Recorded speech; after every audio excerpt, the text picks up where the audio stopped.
Mitchell and John Berendt have admitted to fictionalizing characters, rounding them out, making a narratively interesting composite out of several different characters, or filling in the blanks in the narrative with their own inventions. I revere Joseph Mitchell. His writing on New York served as a model for my book on Bombay. But I would never make up anything in non-fiction, because then, where would I stop? If I have two different scenes in the life of a character, and I can't go back to her to ask what happened in the interim, it's so tempting to put in a transition scene that probably would be true.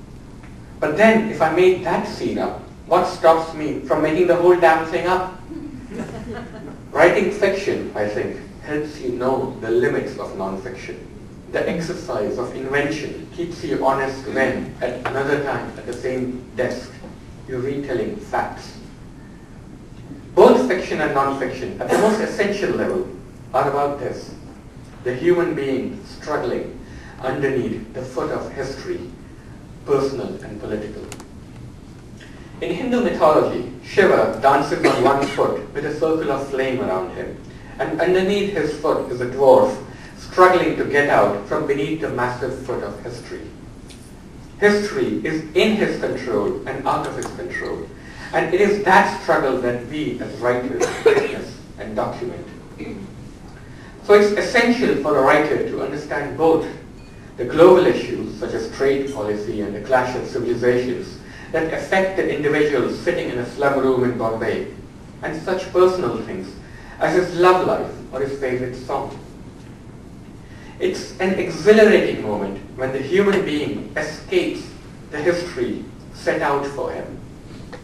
I remember a huge rally against police brutality in New York in the wake of the shooting of a Senegalese immigrant, Amadou Diallo. It was a beautiful morning, and there was a massive crowd in front of Police Plaza. Speaker after speaker from organizations ranging from Maoists to immigrant rights organizations to anti-war groups got up on the stage to denounce the tactics of the NYPD. Then a nervous young man named Salim got up. The announcer welcomed the representative from the Leave Drivers Coalition, a taxi drivers group. He was Pakistani, and he had never addressed such a huge crowd before. Salim walked up onto the stage. There was a wave of applause. He looked at the huge applauding crowd, which expected him to talk about how the cops abused the rights of cabbies.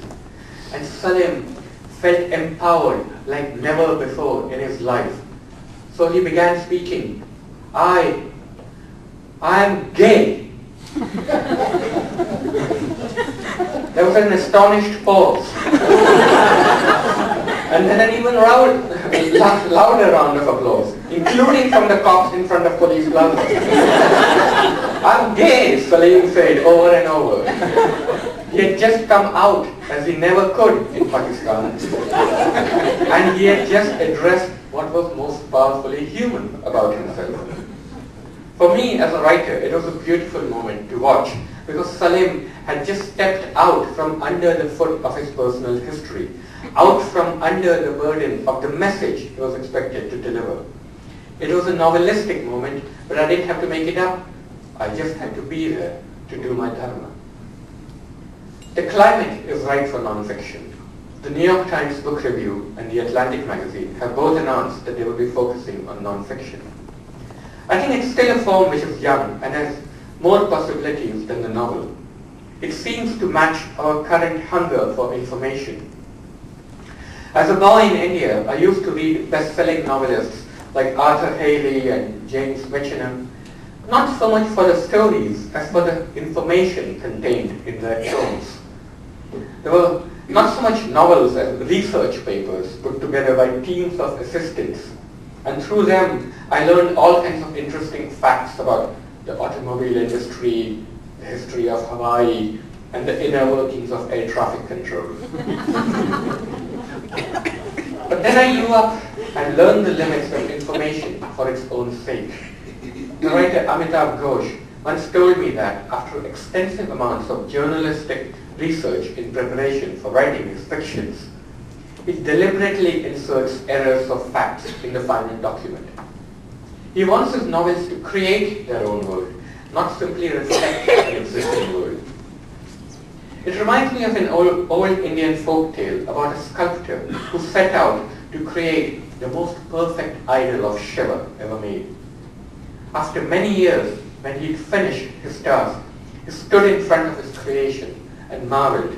It was so lifelike and utterly perfect. So much so that it started rising off the ground and ascending toward heaven.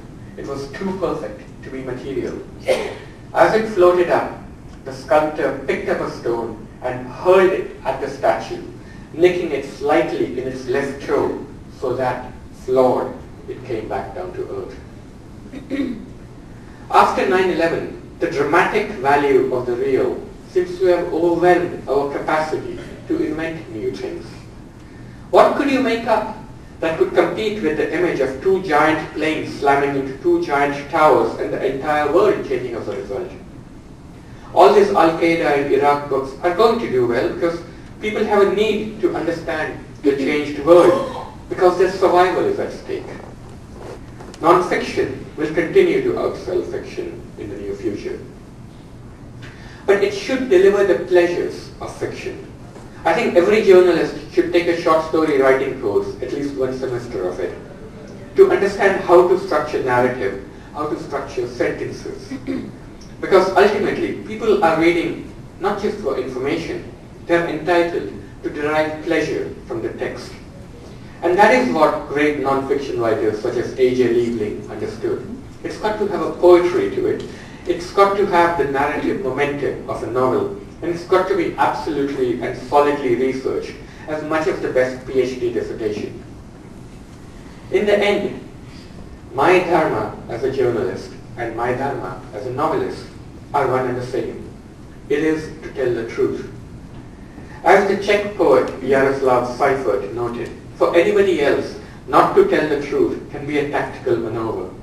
But a writer who is not telling the truth, even if he is staying silent, is lying.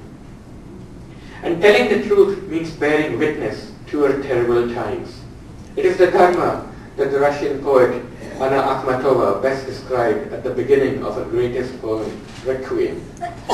She writes, "In the terrible years of the Yezhov terror, I spent 17 months in the prison lines of Leningrad. One day, someone recognized me.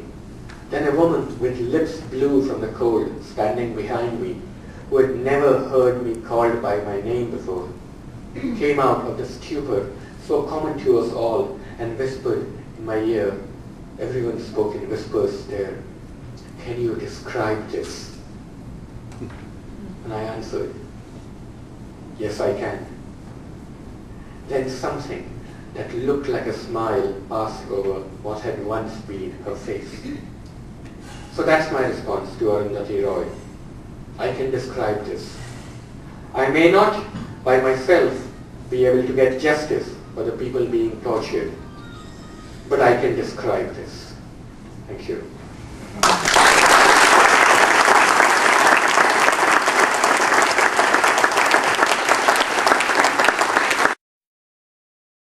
And Kashmiriyat is the age-old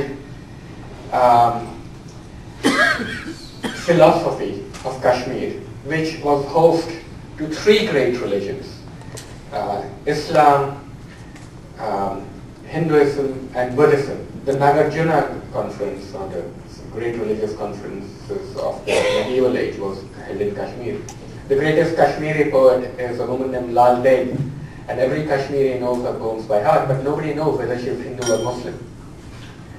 So the problem of Kashmir was created, like so many other problems around the world, by the British. The British were lousy map makers. When they left India, they left it in a hurry. They brought a barrister named Radcliffe from London, and they gave him 6 weeks to draw 2 lines down a map, partitioning India and Pakistan. So when Kashmir, when India and Pakistan became independent, Now,